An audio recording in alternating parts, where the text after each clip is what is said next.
Сүүлийн үед коронавирус халдварын тохиолдол ихсэж байгаатай холбогдуулан бид коронавирусээр өвчлөөд идэгсэн хүмүүс яагаад дахин халдварлаж байгаа талаар болон омикрон вирус болон томоотост өвчний ялгаа юу болох талаар халдварт өвчин судлалын үндэсний төвөөс тодрууллаа. 12 сарын дунд үеэс эхлээд томоогийн H3N2 вирус бол орчилд орж ирсэн. Томоотост өвчнөр одоо өвчлсөн байгаа хүүхдийн маань тархалтаа одоо бас бага байгаа. Тийм ч учраас одоо ковидоор дахиад нэг ойрын хавталж мөнгө аав ээж нь өвдөд ороод ирэхэд тэр хүүхд хамгийн түрүүнд ковидын халдвар авах эрсдэл улам өндөр. Тийм ч учраас ковидын халдварт томоогийн өвчлөл томоотост өвчнөр өвдсөн байлаа гэд шинж тэмдэг илэрсэн тэр хүүхд маань эргээд ковидын халдвар аваад ахиад одоо ингээд хүндрэх магадлал бол байгаа. Дельта вирусын тархалтын үед бол онцлогоор одоо бас үнэр амт одоо мэдрэгөө алдагдах гэх мэт одоо онцлог одоо шинж тэмдгүүд байсан. За сүүлийн үедэд одоо гарч байгаа томоогийн шинж тэмдэг бол яг амьслын дээд замын халдварын одоо амьслын дээд замын үрслийн одоо шинж тэмдгүүдийн ханаах, найдах, нусгой, жоо толгоо өвдөх зэрэг шинж тэмдэг. За яг одоо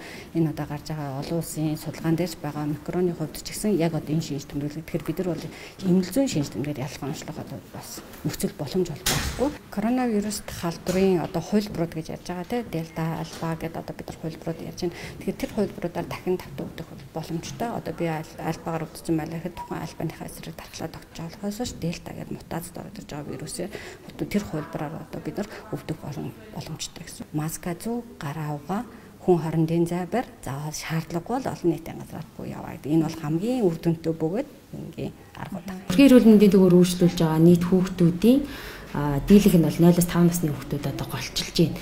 За эднэрт болохоор ротавирусын халдвар одоо зохилж одоо шинж тэмдэг өгч одоо зөвөртөө ирж байна. Тэгээ томод төст өвчний өвчлөл бол их байна. Дийлээ одоо өдөрт үзүүлж байгаа хүүхдүүдийн бараг 70% нь одоо хамраа шингэн нус гарах, ханаалгах, халуур, хоолоо өвдөх, хоолн дургуулах, бөөлж өг, суулгах гэсэн зөвөртөө хүүхдүүд их ирж байна. Ерөнхийдөө болохоор энэ амьслын замаар халтж байгаа болохоор одоо нөгөө агаар туслаар одоо дамжих одоо боломжуудыг л эцэгчүүд хязгаарлах хэрэгтэй. Хүүхдүүдэд олон нийтийн газар дагуулж явахгүй байх, хүүхдүүдэд дааруулахгүй байх. За давхар хүүхдийн хоолтон дээр маш сайн анхаарах хэрэгтэй. Тэгээд ковид ч байна. За тэгээд нөгөө томод төст өвчлөлч байна. Тэгээ энийг ялахын тулд зөвөртөө шинж тэмдэг тод илрээд байгаа хүүхдүүдэд PCR шинжилгээг нь өгч байна. За нийт үзлэх юм бол 70% гэхлээр бол өдөрт бол нэг 20-30 хүүхэд бол ирнэ штэ. Хажуугаар нь ягаад хоолтыг сайн зөвлөд идэг гэхлээр хүмүүс ийм өгөөл хүүхдэн зүгээр болж юм гэж боддог. Хажуугаар нь хоол тасаргаа аюул чухал байхгүй юу? Тэрнийг сайн хийж чадвал хүүхдэн 3-5 оноор шинж тэмдэг зөвөр нь харилцдаг байхгүй. Сүүлийн үед болохоор ротавирусын халдвар зохиолж байна. За тэгээд хүүхдүүд ротавирусын халдвараа тэрний гэрээр эмчлэгч идэл аав ээж нь одоо нөгөө ковидын халдвар батлагдаад за тэгээд хүүхдүүд нөгөө хавсарсан халдвар илэрхлээрээ жоохон хүндрэх асуудал байгаа тийм.